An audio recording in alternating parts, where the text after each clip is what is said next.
Hello guys, welcome back to Bama channel. So இன்றைக்கி நம்ம எங்கே போகிறோம்னு பார்த்தீங்கன்னா, பிரிஸ்பனில் இருக்கக்கூடிய கோவிலுக்கு போகிறோம். விநாயகர் கோவில் அப்படின்னு சொல்லிட்டு. பட் ஆனால் வந்துட்டு ஆல்மோஸ்ட் அங்கே வந்து எல்லா கடவுளுமே இருக்கும். ஆல்மோஸ்ட் ஒரு 15 to 20 சாமி இருப்பாங்க. லைக் முருகர், விநாயகர், எழுமலையான், ஐயப்பன் அப்படின்னு சொல்லிட்டு நிறையா கடவுள் இருப்பாங்க. அம்மன் அப்படின்னு சொல்லிட்டு. வாங்க நம்ம வந்துட்டு அந்த கோவில் எப்படி இருக்குன்னு பார்க்கலாம். அதுவும் ஆஸ்திரேலியாவில் வந்துட்டு நம்ம ஊர் சாமிங்கெல்லாம் எப்படி இருக்குன்னு பார்க்கலாம் வாங்க.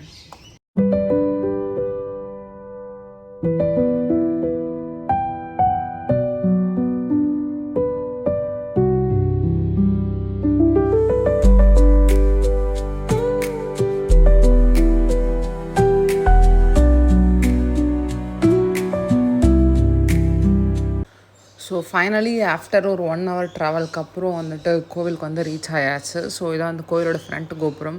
இது ஆல்மோஸ்ட் பார்க்க வந்து நம்ம ஊர் கோவில் கோபுரம்லாம் வந்து எப்படி பில்ட் பண்ணியிருக்காங்களோ அதே மாதிரியே இருக்கும். எனக்கு ஆல்மோஸ்ட் நம்ம ஊரில் இருக்க மாதிரி ஒரு ஃபீல். இங்கே வந்து கோயில் ஃப்ரண்ட்லேயே வந்து பார்க்கிங் ஏரியாஸ் வந்து அலாட் பண்ணியிருக்காங்க. இங்கேயும் இருக்குது, ப்ளஸ் பேக் சைட்லேயுமே கொஞ்சம் பார்க்கிங்ஸ் வந்து அவைலபிளாக இருக்குது. கைஸ், இதுதான் வந்து கோயிலோட என்ட்ரன்ஸ். ஸோ நீங்கள் உங்களுக்கு பார்த்தாவே தெரியும், இந்த பில்டிங் எல்லாமே வந்துட்டு நம்ம ஊர் மாதிரியே இருக்குது. இந்த கோயில் இன்டீரியர் எல்லாமே வந்து எனக்கு ஆல்மோஸ்ட் ரெசம்பிள் வந்து நம்ம ஊர் மாதிரியே தான் இருக்குது. நாங்கள் போகிற டைமில் வந்துட்டு கொடிமரத்துக்கு வந்து பூஜை பண்ணிகிட்டு இருந்தாங்க.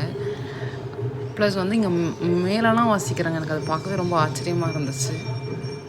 ஏன்னா இப்போலாம் நம்ம ஊர்லேயே வந்து எல்லா கோவில்லையுமே வந்துட்டு இந்த ரெக்கார்டட் மியூசிக் தான் வச்சுருக்காங்க. பட் வந்து இங்கே பார்க்கும்போது எனக்கு ரொம்ப ஆச்சரியமாக இருந்துச்சு. இங்கே வந்து இந்த கோயில் வந்து ரொம்ப ப்ராப்பராக நீட்டாக வந்து மெயின்டைன் பண்ணுறாங்க. கோயில் பிரகாரத்தை சுற்றி பார்க்கலாம். இப்போது இங்கே வந்துட்டு இங்கே கிருஷ்ணர் சாமி சிலை வச்சுருக்காங்க. ப்ளஸ் இந்த சைடு கொஞ்சம் தள்ளி போனோம் அப்படின்னா அங்கே வந்து ஐயப்பன் சாமி வச்சுருக்காங்க. எனக்கு ஃபஸ்ட் டைம் பார்க்கும்போது ரொம்ப ஆச்சரியமாக இருந்துச்சு. நெக்ஸ்ட் வந்து இங்கே சிவதுர்கா, ஸ்ரீலக்ஷ்மி, சரஸ்வதி அந்த 3 சாமியும் ஒன்றா வச்சுருக்காங்க. அப்புறம் அது பக்கத்துலேயே பார்த்தீங்க அப்படின்னா வந்து எழுமலையான் சாமி, ஸ்ரீ வெங்கடேஸ்வரம் வச்சுருக்குறாங்க.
இந்த மண்டபம் வந்து கார் பார்க்கிங் பக்கத்துலேயே இருக்குது. ஸோ இந்த மண்டபத்துக்குள்ளே வந்துட்டு என்ன சாமி வச்சுருக்காங்க அப்படின்னு பார்த்தீங்கன்னா, சிவன் வச்சுருக்காங்க.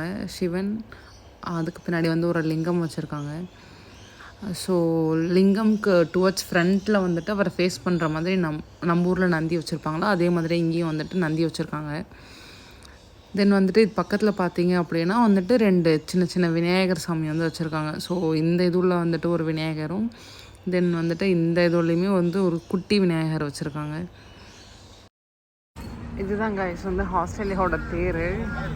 இங்கே என்ன ஃபங்க்ஷன் தெரில, பட் நாங்கள் இன்றைக்கி கோயிலுக்கு வரப்போ வந்துட்டு இந்த தேரை வந்து மேக் பண்ணிக்கிட்டு இருக்காங்க, ரெடி பண்ணிக்கிட்டு இருக்காங்க. மேபி ஈவினிங் ஏதாச்சும் ஃபங்க்ஷன் மாதிரி இருக்கும்னு நினைக்கிறேன். அங்கே பின்னாடி பேக் சைடில் வந்துட்டு கேன்டீன் இருக்குது. இந்த சென்ஸ் மற்ற ரெஸ்டாரண்ட் கம்பேர் பண்ணும்போது இங்கே கோவில் பின்னாடி இருக்கிற ஒரு ரெஸ்டாரண்ட் வந்து ரொம்ப சீப்பாக இருக்கும். பட் ஆனால் அது வந்து இன்றைக்கி நாங்கள் க்ளோஸ் பண்ணி வச்சுருக்க மாதிரி இருக்குது, கதவெல்லாம் சாத்தி. பட் இருந்தாலும் வாங்க, நான் வந்துட்டு உங்களுக்கு பின்னாடி அந்த ரெஸ்டாரண்ட் வந்து காமிக்கிறேன். ஸோ இதுதான் வந்து இந்த கேன்டீனோட மெனு. பட் வந்து அன்ஃபார்ச்சுனேட்லி இன்றைக்கி வந்து கேன்டீன் வந்து ஃபுல்லாகவே க்ளோஸ்டாக இருக்குது. ஸோ அந்த கேட், அந்த விண்டோவில் இருந்து தான் வந்து ஃபுட்டெல்லாம் தருவாங்க. இங்கே வந்து நான் இந்த விண்டோவில் வந்துட்டு நம்ம வந்து பே பண்ணுற மாதிரி இருக்கும். அந்த கேஷிங் நமக்கு வேணுன்ற ஆர்டர்லாம் எடுத்துக்கலாம். பின்னாடி பேக் சைட்லேயுமே பார்க்கிங் விட்டுருக்காங்க போல் இப்போது. ஏன்னா நாங்கள் வந்து ஆல்மோஸ்ட் ஒரு 2 months ஆயிடுச்சு. ஸோ பீகாக் வந்து அங்கேருந்தது வந்து இங்கே மாற்றிட்டாங்க போல். இப்போ வந்து ஆனால் நிறைய கோழியெல்லாம் வாங்கி விட்டுருக்காங்க. பரவாயில்ல, நம்ம ஊரில் இருக்க மாதிரியே தான் இருக்குது எனக்கு. ஸோ மயில் இது வந்து என்னன்னு தெரியாது, வந்து ஒயிட் கலரில் எதுவும் வந்து வான்கோழி போல். இவங்க ஆண் மயில் இருக்கான்னு பார்க்குறேன். இங்கே ஆண் மயில் இருக்குது, ஆனால் ஆண் மயிலுக்கு தோகை தான் இல்லை. இப்போ புதுசாக பார்த்தீங்கன்னா இந்த கோவில் பின்னாடி பேக் சைடில் வந்துட்டு இப்போ மார்க்கெட் மாதிரி போட்டிருக்காங்க போல். வெஜிடபிள்ஸ் அண்ட் ஃப்ரூட்ஸ்லாம் விற்கிறாங்க. நாங்கள் ஜஸ்ட் சும்மா போய் எக்ஸ்ப்ளோர் பண்ணலாம். ஆமாம், இங்கே வந்துட்டு நம்ம ஊர் மலாட்டை கிடைக்கிது. எங்கள் டாடிக்கு ரொம்ப பிடிக்கும் பச்சை மலாட்டை. ப்ளஸ் நம்ம ஊர் கையுமே கொஞ்சம் அங்கங்கே இருக்குது போல். ஸோ உங்களுக்கு கண்டிப்பாக வந்து இந்த ஆஸ்திரேலியா டெம்பிள் vlog வந்து கண்டிப்பாக பிடிச்சிருக்குன்னு நினைக்கிறேன். ஸோ மறக்காமல் லைக் பண்ணி, ஷேர் பண்ணி, சப்ஸ்கிரைப் பண்ணுங்கள்.